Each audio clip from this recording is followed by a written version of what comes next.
to witness His wonderful grace. Holy, holy is the God. వీక్షిస్తున్న వారందరికీ ప్రభు పేరిట వందనాలు చెల్లిస్తున్నాను. నా పేరు పాస్టర్ అభిషేక్. మీరు వీక్షిస్తున్న ప్రోగ్రామ్ ఆశీర్వాదపు కొండ, హిల్ ఆఫ్ బ్లెస్సింగ్. దేవుని గొప్ప కృపను బట్టి మరొక వారం మీతో ఇటు రీతిగా కలుసుకునే అవకాశం దేవుడు మాకు అనుగ్రహించిన విధానానికే దేవునికి ఎంతో వందనాలు చెల్లిస్తున్నాం. ఎక్కువ ఆలస్యం చేయకుండా ఈ కార్యక్రమంలో ముందు కొనసాగబడదామా? గత 11 వారాలుగా ఒక అంశాన్ని మనము ధ్యానిస్తున్నాం. క్రీస్తు పలికిన 40 ఉపమానాలు, parables of Christ, 40 parables of Christ. అయితే ఈనాడు 12వ వారంలో మనం నేర్చుకునే ఉపమానము అందరికీ సుపరిచితమైన ఉపమానమే మంచి సమరయుడి ఉపమానం. మంచి సమరయుడు, గుడ్ సమారిటన్ అని మనం పిలుస్తాం ఇంగ్లీష్లో. ఈ ఉపమానము లూకా రాసిన సువార్త 10వ అధ్యాయము 25 నుంచి 37 వచనాలలో మనకి కనిపిస్తుంది. మొత్తం ఉపమానం నేను చదవను, కానీ మీ అందరికీ ప్రోత్సహిస్తాను. మీ బైబిల్ గ్రంథాలు సిద్ధపరచుకోండి, బుక్స్ సిద్ధపరచుకోండి, జాగ్రత్తగా వినాలి. దేవుని వాక్యము మీరు జాగ్రత్తగా వినాలి, దేవుని మాటలు ధ్యానించాలి, దేవునిలో మనమందరం బలపడాలి. ఈ ఉపమానము చాలా సుపరిచితమైన ఉపమానమే, కానీ దేవుని మాటలు దినదినము క్రొత్తగా మన జీవితంలో దర్శనం ఇవ్వడానికి దేవుడు ప్రయత్నిస్తుంటాడు. కనుక పరిశుద్ధాత్మ దేవునికి మనము ఆహ్వానిస్తాము. ఆయన మనతో మాట్లాడుతుండగా జాగ్రత్తగా వినగలుగుదాం.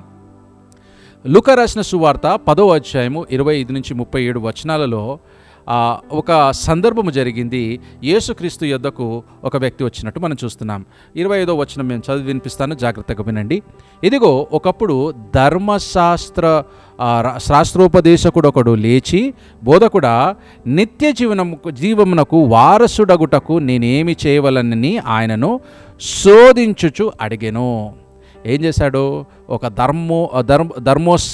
ధర్మశాస్త్రోపదేశకుడు అని రాయబడి ఉంది. ఇంగ్లీష్లో ఒక లాయర్, యంగ్ లాయర్ అని రాయబడి ఉంటుంది. అంటే ఈయన ధర్మము చదివిన వ్యక్తి, ధర్మాన్ని పాటించే వ్యక్తి. సామాన్యంగా మనం పిలుచుకోవాలంటే పరిసయుడుగా పిలుచుకోవచ్చు, లేదా ధర్మశాస్త్రం తెలిసిన వ్యక్తిగా పిలుచుకోవచ్చు. అయితే అక్కడ ఆ కాలంలో యేసుక్రీస్తు ప్రభావము ఎక్కువ ఉన్న కాలంలో మరి అక్కడ ఉన్న వారందరికీ ఒకలాంటి భయం పట్టుకుంది. ఏం భయం అంటే, క్రీస్తు అనేక యూదులను తన వైపు తిప్పుకుంటున్నాడే, మరి మన మతం ఏమవుతుంది అనే ఆలోచనలో ఈ మతస్థుడు ఉన్నట్టు మనం చూడగలుగుతున్నాం. మతస్థుడు అనే పదం వాడుతున్నాను ఎందుకో తెలుసా? ఎవరైతే ధర్మశాస్త్రాన్ని ధర్మము అని వాడుతుంటారో, రిలిజన్ అనే వర్డ్ వాడుతుంటారో, వారు ఆ మతాన్మాది తత్వము వారి జీవితంలో ఉంటుంది. ఇక్కడున్న మరి ధర్మశాస్త్రోపదేశకుడుకు ఉన్న తత్వం ఏంటిదంటే, ధర్మము తెలుసు. అంటే యేసుక్రీస్తు యెహోవా దేవుడు ఇచ్చిన ధర్మశాస్త్రం అంతా ఈయన చదివిన వ్యక్తి, ధ్యానించిన వ్యక్తి. అయినా సరే క్రీస్తును శోధించడానికి ఆయన ప్రశ్న అడుగుతున్నాడు. ఆయనను శోధించుచు అడిగెను. అందుకు ఆయన, ధర్మశాస్త్రోపదేశములో ఏమి రాయబడినది, నీవు ఏమి చదువుచున్నావని అతన్ని అడగగా, యేసుక్రీస్తు వారు ఏం చేస్తున్నారు? ఉల్టా క్వశ్చన్ వేస్తున్నారు. ఈయనను క్వశ్చన్ వేస్తే యేసుక్రీస్తు వారే ఉల్టా క్వశ్చన్ వేస్తున్నారు. ఏంటిది? నువ్వు ధర్మశాస్త్రం చదువుతున్నావు కదా, నువ్వు ఏం చదివినావు అనగానే ఆయన చెప్పిన మాట మన అందరికీ సుపరిచితమైన మాటనే. దీన్నే గ్రేటెస్ట్ కమాండ్మెంట్ అని మనం పిలుస్తాము. క్రైస్తవుల్లో మరి అత్యధికమైన గొప్ప ఆజ్ఞ ఏంటిది అని మనం ఆలోచిస్తే, యేసుక్రీస్తు వారు చెప్పిన మాట, నీ దేవుడైన ప్రభువును నీ పూర్ణ హృదయముతోనూ, నీ పూర్ణ మనస్సుతోనూ, నీ పూర్ణ శక్తితోనూ, నీ పూర్ణ వివేకముతోనూ ప్రేమింపవలను, నిన్ను వలె నీ పొరుగు వారిని ప్రేమింపవలనని వ్రాయబడి ఉన్నదే అని చెప్పెను. అందుకు ఆయన, నీవు సరిగ్గా ఉత్తరం ఇచ్చితివి, అలాగ చేయుము, అప్పుడు జీవించెదవని అతనితో చెప్పెను. యేసుక్రీస్తు వారు ఆయనను క్వశ్చన్ వేస్తున్నాడు, ప్రశ్న అడిగినాడు. నీవేమనుకుంటున్నావు అనగానే ఆయన ఆన్సర్ ఇచ్చేస్తున్నాడు కదా. ఆయనకు తెలుసు, ఎందుకంటే ధర్మశాస్త్రము చదివిన వ్యక్తి. ఆయన చెప్తున్నాడు, దేవుణ్ణి ప్రేమించాలి, నీ పూర్ణ మనస్సుతో, వివేకముతో, ఆలోచనతో నువ్వు ప్రేమించాలి. రెండవదిగా, నిన్ను వలె నీ పొరుగు వారిని ప్రేమించాలి అనగానే యేసుక్రీస్తు అన్నాడు, నువ్వు సరిగ్గా చెప్పినావు, ఇది పాటిస్తే చాలు, నువ్వు దేవుని రాజ్యంలో చేరగలుగుతావు. అయితే ఇక్కడ ధర్మశాస్త్రోపదేశకుడికి ఆయన చదువుతున్నాడే కానీ పాటించని వ్యక్తిగా ఉంటున్నాడు. ఆయనకు వచ్చిన ప్రాధాన్యమైన ప్రశ్న, ప్రాముఖ్యమైన ప్రశ్న ఏంటిదంటే నా పొరుగువాడు ఎవరు అని ప్రశ్న వచ్చినట్టు మనం చూస్తున్నాం. చాలా పెద్ద ఎలాబరేటెడ్గా ఇక్కడ రాయబడి ఉంది. సింపుల్గా చెప్తాను, జాగ్రత్తగా వినండి. ఒక వ్యక్తి యెరూషలేము నుంచి యెరికో ప్రాంతానికి ప్రయాణమై వెళ్తున్నాడు. ఆయనను దోచుకున్నారు, దోపిడీ దొంగలు దోచుకున్నారు. దోచుకోవడం అంటే ఆసమాసి దోచుకోవడం కాదు, కొట్టి ఆయన కొని ఊపిరితో విడిచిపెట్టి వెళ్ళిపోయినారు. బట్టలతో సహా ఆయనను విడిచిపెట్టి కొన ఊపిరితో ఆయన కొట్టుకుంటున్నాడు. అక్కడి నుంచి ఒక ప్రధాన యాజకుడు వెళ్తున్నాడు, ఒక యాజకుడు హై ప్రీస్ట్ వెళ్తున్నాడు. అంటే మన భాషలో చెప్పుకోవాలంటే ఒక పాస్టర్ గారు లేదంటే బిషప్ గారు వెళ్తున్న సమయంలో ఆయనను చూసి అక్కడి నుంచి పక్క నుంచి వెళ్ళిపోయినారు. రెండవ వ్యక్తి ఎవరంటే ఈ ధర్మశాస్త్రోపదేశకుడు లేవీయుడు అని అక్కడ రాయబడి ఉంటుంది. లేవీయుడు అంటే దేవుని పరిచర్య చేసేవాడు. ఆయన కూడా చూస్తున్నాడు. మన భాషలో చెప్పుకోవాలంటే ఇవాంజలిస్ట్గా చెప్పుకోవచ్చు, లేదా దేవుని గొప్ప సేవకుడిగా చెప్పుకోవచ్చు మన ప్రాంతంలో. అవునా? మరి ఆయన కూడా చూసేసి వెళ్ళిపోయినాడు. మూడో వ్యక్తి వచ్చినాడు, ఆయన్ని సమరయుడు. యూదులకు సమరయుడికి ఎప్పుడు కూడా పడదండి. సమరయుల్ని వీరు వ్యతిరేకంగా చూస్తారు. ఎందుకంటే వీరు అన్యజనులుగా ఉన్నారు కనుక వీరిని వ్యతిరేకంగా వీరు చూసేవారుగా ఉంటారు. ఆ సమరయుడు ఈయన మీద జాలిపడ్డాడు, ఈయన మీద కనికరపడ్డాడు.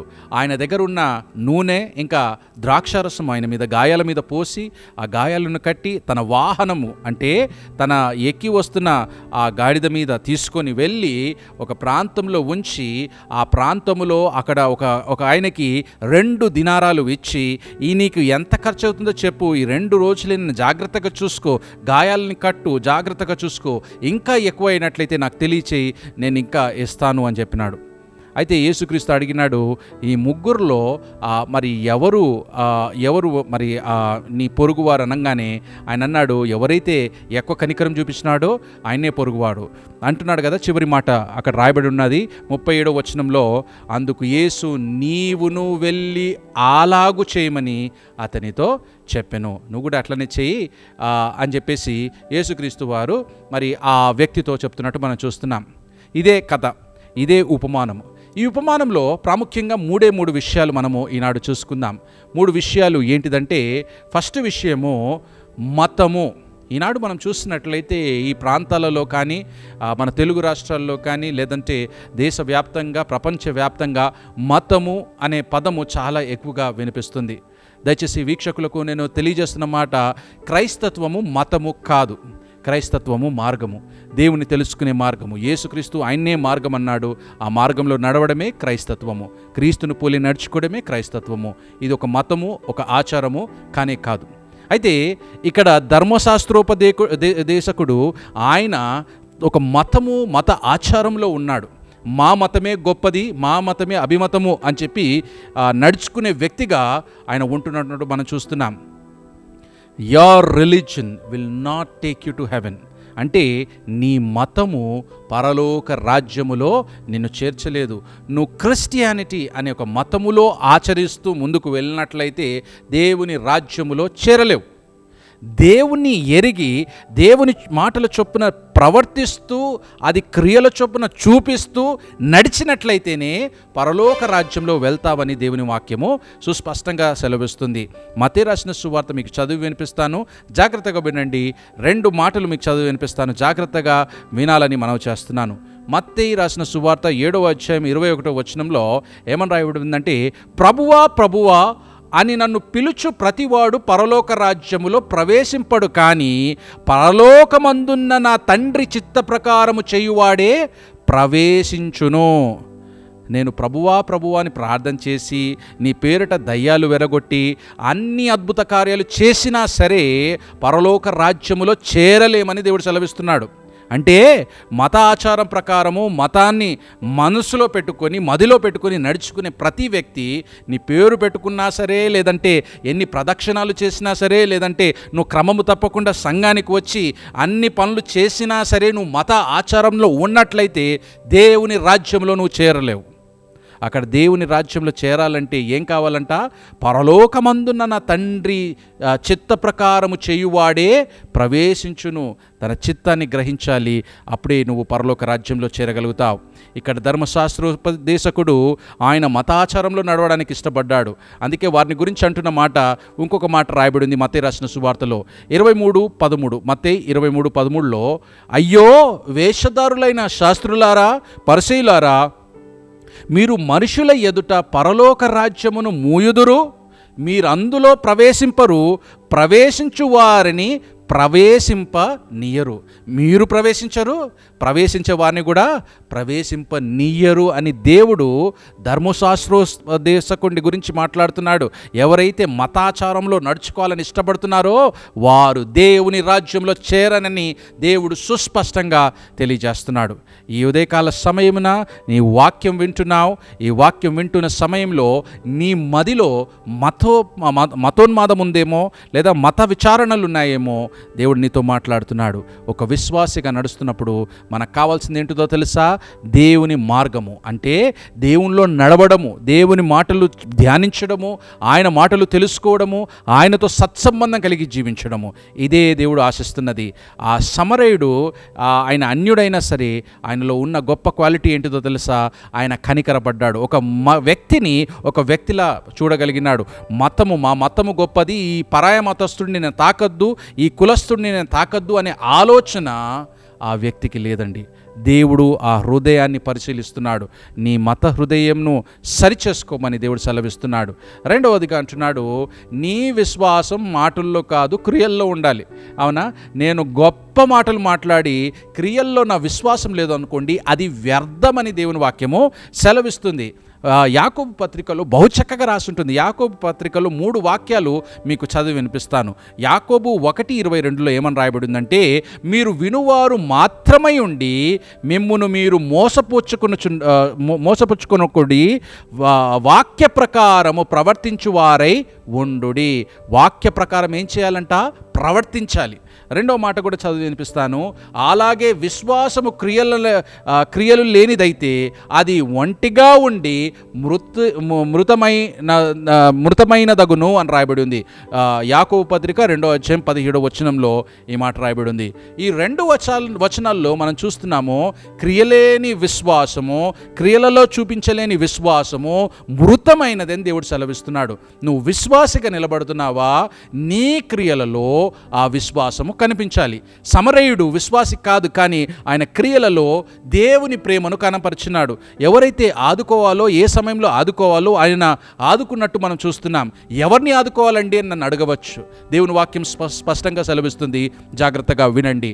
మీరు ఒకవేళ ఆదుకోలేని పరిస్థితుల్లో ఉన్నారేమో, ఈ సమయంలో దేవుడు మీతో మాట్లాడుతున్నాడు. ఒక విశ్వాసిగా మనం జీవిస్తున్నప్పుడు చేయవలసిన పని ఏంటిదో చూడగలుగుదాం.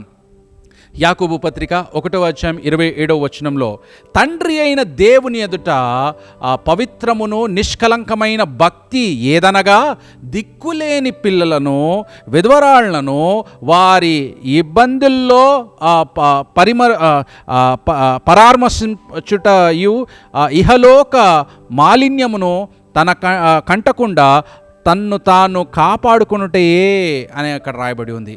చూసారా? ఎవరిని దర్శించాలంట? దిక్కులేని పిల్లలను, విధవరాళ్లను, అవసరంలో ఉన్నవారిని నువ్వు చేరదీసుకుంటూ వారి నిమిత్తము ప్రయాసపడాలని దేవుడు సెలవిస్తున్నాడు. క్రియలు లేని విశ్వాసము వ్యర్థము. మూడవదిగా, అతి ప్రాముఖ్యంగా, నువ్వు ఏది చేసినా ఎంతో ఎంతో యథార్థతతో చేయాలి. ఆ సమరయుడు యథార్థమైన హృదయాన్ని కనపరిచినాడు. ఆయన అక్కడ రాయబడి ఉంది, జాలిపడ్డాడు, ఆయనను చూసి ఎంతో బాధపడ్డాడు. అట్లాంటి హృదయము నీకు నాకు ఉండాలి. అయ్యో, యేసుక్రీస్తు చెప్పాడు కదా అని నేను మనస్ఫూర్తిగా చేయలేదనుకోండి, ఆ క్రియ కూడా వ్యర్థమని దేవుడు సెలవిస్తున్నాడు. నువ్వు ఎలా చేయాలంట? మనస్ఫూర్తిగా, ఏది చేసినా మనస్ఫూర్తిగా దేవునికి చేస్తున్నట్టు చేయాలని దేవుడు సెలవిస్తున్నాడు. ఈ వాక్యంలో మనం నేర్చుకోవాల్సిన అంశం అదే. దేవుడు పరిశీలించేది నీ హృదయాన్ని. నీ హృదయము ఎట్టి రీతిగా ఉందో ఒకసారి పరిశీలించుకో.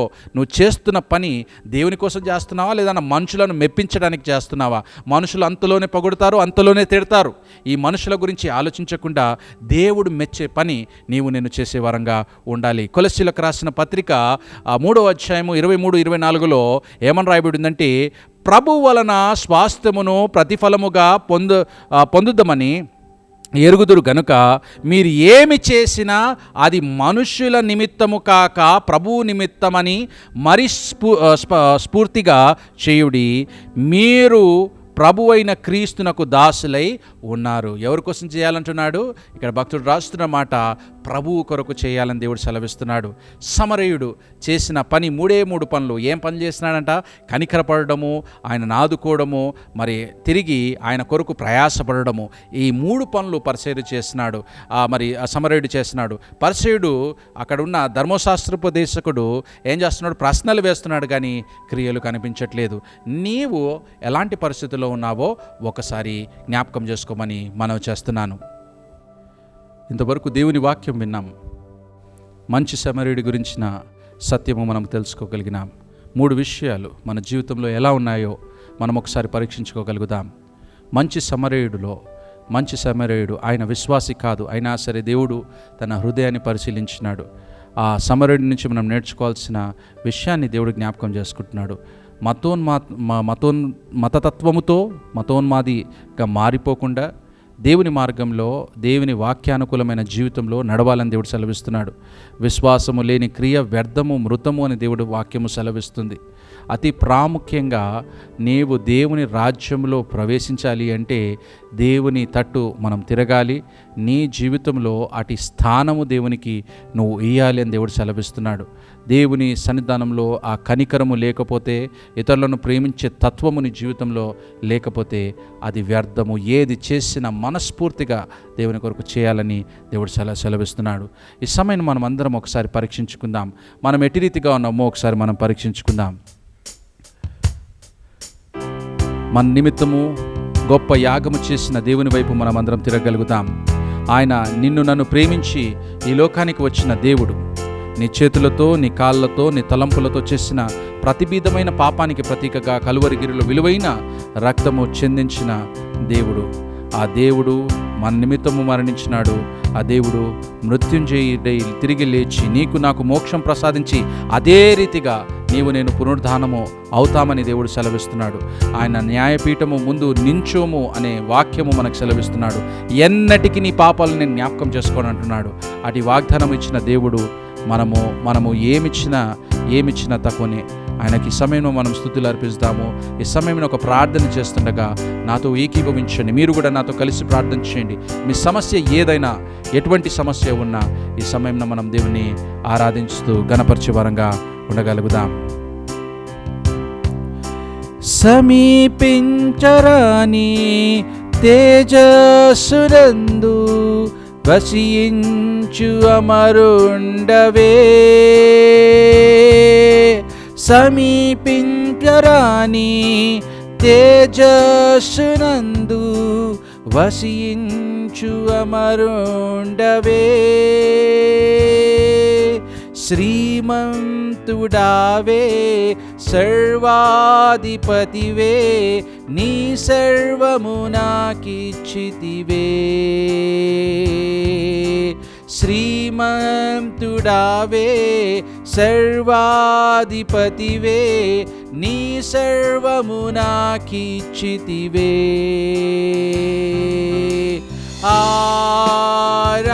ఆరాధనా ఆరాధనా ఆరాధనా ఆరాధనా ప్రియ యేసు ప్రభునకే, నా యేసు ప్రభునకే, ప్రియ యేసు ప్రభునకే, నా యేసు ప్రభునకే. నీకే ప్రభు, ఘనత నీకే ప్రభు, మహిమ నీకే ప్రభు. ఎంత గొప్ప దేవుడవయ్యా, ఆశ్చర్యకరుడా, అద్భుతకరుడా, మీకే మహిమ ప్రభావాలు మేము అర్పిస్తున్నామయ్యా. ఈనాడు మీరు మాతో మాట్లాడిన ఈ 12వ ఉపమానాన్ని మేము జ్ఞాపకం చేసుకుంటున్నామయ్యా. మంచి సమరయుడు నైనా, ఆ మంచి సమరుడి గురించిన సంగతులు మాకు తెలియజేసిన దేవా, ఎంతో వందనాలు చెల్లిస్తున్నాం. మేము ఎందుకు పనికిరాము, ఎందుకు అర్హత లేదయ్యా నైనా. ఆ పరిసయులు నైనా, ఆ శాస్త్రోపదేశకులు అనేకులు నైనా మిమ్మల్ని శోధిస్తూ ప్రశ్నలు అడిగినారు. మీరు మరి సమాధానంగా ఒక సమరయుడిని ఎదురుగుండా చూపించినారయ్యా. ఆ సమరయుడి నుంచి నేర్చుకోమని సెలవిస్తున్నారయ్యా. నిజంగా తండ్రి, మేము కూడా ఈ లోక సంబంధులుగా మేము జీవిస్తున్నామయ్యా. ఈ లోక తీరులో మేము పడిపోతున్నాం తండ్రి. మమ్మల్ని లేవనెత్తుతున్న దేవా, మీకెంతో వందనాలు చెల్లిస్తున్నాం. మీ కార్యము మా జీవితంలో చేస్తున్న దేవా, మీకెంతో వందనాలయ్యా. మీరు ఎంతో గొప్ప దేవుడవయ్యా. మా నిమిత్తము ఈ లోకానికి వచ్చినారు, తగ్గించుకొని వచ్చినారు, మమ్మల్ని ప్రేమిస్తున్నారని కరికరం చూపిస్తున్నారు. అటు క్రియలు మేము కనపరచలేక వెనకబడుతున్నాము. అన్యులు కనపరుస్తున్నారయ్యా, విశ్వాసులు కనపరచలేక వెనకబడుతున్నారు అనే మాటను, సంగతిని మీరు మాకు తెలియజేసిన దేవా, మీకే ఎంతో వందనాలు చెల్లిస్తున్నాం. ఈ ఉదయకాల సమయమున మా ప్రియులు అనేకులు నాయన తండ్రి ప్రభా, అనేక అనారోగ్య సమస్యలతో బాధపడుతున్నారయ్యా. అవునైనా అనేకులు కృంగిపోయి ఉన్నారు నైనా, కాలు నొప్పులతో ఎంతో బాధపడుతున్నారు, ఆర్థరైటిస్ ప్రాబ్లంతో బాధపడుతున్నారు, నడవలేని స్థితుల్లో ఉంటున్నారు, వెను నొప్పితో బాధపడుతున్నారు, మెడ నొప్పితో బాధపడుతున్నారు, షోల్డర్ పెయిన్స్తో బాధపడుతున్నారయ్యా, భుజాలతో ఎంతో నొప్పితో బాధపడుతున్నారయ్యా. సంపూర్ణమైన స్వస్థత, సంపూర్ణమైన విడుదల బిడ్డలకు దయచేయండి నైనా. కొంతమంది బిడ్డలు ఎత్తలేని పరిస్థితులు, చేతులు ఎత్తలేని పరిస్థితుల్లో ఉంటున్నారయ్యా, పట్టుకోలేని పరిస్థితుల్లో ఉంటున్నారు. బిడ్డల్ని తాకి ముట్టి స్వస్థపరచండి అయ్యా. సంపూర్ణమైన ఆరోగ్యము, బలము దయచేయండి. అనేక బిడ్డలు నైనా తండ్రి నైనా దీర్ఘకాలిక రోగాలతో బాధపడుతున్నారు, బీపీ, షుగర్స్, థైరాయిడ్స్తో బాధపడుతున్నారయ్యా. సంపూర్ణమైన స్వస్థత, సంపూర్ణమైన విడుదల బిడ్డలకు మీరు దయచేయండి అయ్యా. అనేకులు నైనా తండ్రి మరి గుండె సమస్యలతో బాధపడుతున్నారు, వ్యాధులతో బాధపడుతున్నారు నైనా. సంపూర్ణమైన ఆరోగ్యము, స్వస్థత దయచేయండి అయ్యా. సంపూర్ణమైన ఆరోగ్యము, స్వస్థత దయచేయండి తండ్రి. విడుదల దయచేయండి అయ్యా. మీ సహాయము, కాపుదల, భద్రత బిడ్డలకు దయచేస్తారని నేను నమ్ముచున్నాను. కృప చూపించండి, సహాయం దయచేయండి అయ్యా. ఏ బిడ్డలైతే నైనా తండ్రి ప్రభా ఇంకా భయంకరమైన సమస్యలతో పోరాడుతున్నారో వారి బిడ్డల్ని జ్ఞాపకం చేసుకుంటున్నాం. బ్రెయిన్ స్ట్రోక్స్తో నైనా తండ్రి, పెరాలిసిస్తో అనేక బిడ్డలు మంచాన పడి ఉన్నారు నైనా తండ్రి, భయంకరమైన మరణ పడకల్లో ఉంటున్నారు. లేవనెత్తండి అయ్యా. పరిశుద్ధ దేవ, బలపరచండి అయ్యా. మీ సహాయం దయచేస్తున్నందుకు మీకు ఎంతో వందనాలు. అనేక బిడ్డలు నైనా తండ్రి గర్భఫలం కోసం ఎదురు చూస్తున్నారు. గర్భఫలము మీరిచ్చే బహుమానము నైనా, కుమారులు మీరిచ్చే స్వాస్థ్యము నైనా, శ్రేష్టమైన స్వాస్థ్యాలు బిడ్డలు పొందుకోవాలి. కుమారులు, కుమార్తెలతో ఆ బిడ్డలు ఆశీర్వదింపబడాలి. అవునైనా తండ్రి, వారి అనేక నిందలు మోస్తున్నారయ్యా నాయన. అనేక నిందలు మోస్తూ అనేకుల చేత మాటలు అనిపించుకుంటూ అనేక ప్రయత్నాలు వారు చేస్తున్నారయ్యా. వ్యర్థమైన ప్రయత్నాలు చేస్తున్నారు. మీ యందు సన్నిధానంలోనైనా గొప్ప విడుదల ఉంది నాయన. ఈ సమయంలో నైనా తండ్రి, ఏ బిడ్డలైతే గర్భఫలం కోసం ఎదురు చూస్తున్నారో వారి జీవితంలో మీ కార్యం చేస్తున్నందుకు మీకే ఎంతో వందనాలు చెల్లిస్తున్నాం. ఏ బిడ్డలైతే నైనా అప్పుల సమస్యలో కూరుకొని ఉన్నారు నైనా, అప్పుల నుంచి బయటికి రాలేని పరిస్థితుల్లో ఉంటున్నారు నాయన, ఆర్థిక ఇబ్బందులతో బాధపడుతున్నారు, బిడ్డల్ని దర్శించండి అయ్యా. మీ సంపూర్ణమైన నెమ్మది, సమాధానం బిడ్డలకు దయచేయండి నాయన. అప్పు ఇచ్చేవారికి నిలబెట్టండి, తీసుకునేవారు కాదు నాయన. అటు గొప్ప కార్యము, గొప్ప యాగము మీరు వారి జీవితంలో చేస్తున్నందుకు మీకే ఎంతో వందనాలు చెల్లిస్తున్నాను తండ్రి. మీరు ఈ కార్యాలు చేస్తున్న దేవా, మీకే ఎంతో వందనాలయ్యా. మహిమ నీకే ప్రభు, ఘనత నీకే ప్రభు, మహిమ నీకే ప్రభు, ఘనత నీకే ప్రభు.